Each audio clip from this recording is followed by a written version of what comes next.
বন্ধুরা, ভারত পাকিস্তানের ম্যাচ নিয়ে এত হাল্লা হয়েছে যে কি আর বলবো। কিন্তু এখন যদি এই ম্যাচ না হয়, যদি বৃষ্টি হয়ে যায়, তাহলে আসলে কলম্বোতে আজ দিনভর বৃষ্টিপাতের সম্ভাবনা দেখাচ্ছে। এমনকি ম্যাচ যখন সন্ধেবেলা শুরু হবে সেই সময় আরো বেশি বৃষ্টির সম্ভাবনা দেখাচ্ছে। আর ভারত পাকিস্তানের এই ম্যাচের জন্য এক্সট্রা কোনো রিজার্ভ ডেও রাখা হয়নি। তাই সত্যি যদি বৃষ্টি হয়ে যায় তাহলে দুই টিমকেই এক এক পয়েন্ট ভাগ করে দেওয়া হবে, যার কারণে এই দুই টিম টপ 8-এর জন্য কোয়ালিফাই করে যাবে। কিন্তু দুই দেশেরই ক্রিকেট ভক্তদের এইরকমটা পছন্দ নয়। তাদের পছন্দ ভারত পাকিস্তানের তাগড়া ম্যাচ দেখার, কারণ হার এই দুই দেশের কেউই বরদাস্ত করতে চায় না। তবে পাকিস্তানকে প্রত্যেকবার ম্যাচ হেরে হার বরদাস্ত করতে হয়। আর এই ম্যাচ দুই ক্যাপ্টেন আরো বেশি মজাদার করে তুলেছে, কারণ পাকিস্তানের ক্যাপ্টেন বলেছে যে আমরা চাই অভিষেক শর্মা আজকের ম্যাচ খেলুক, কারণ আমরা অভিষেক শর্মার সাথে সাথে ভারতের পুরো টিমকেই টক্কর দিতে চাই এবং ভারতের সব থেকে ভালো টিমের সাথে আমরা খেলতে চাই।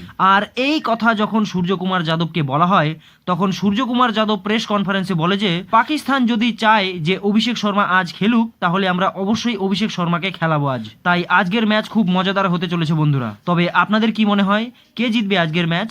নিচে কমেন্ট করে অবশ্যই জানাবেন।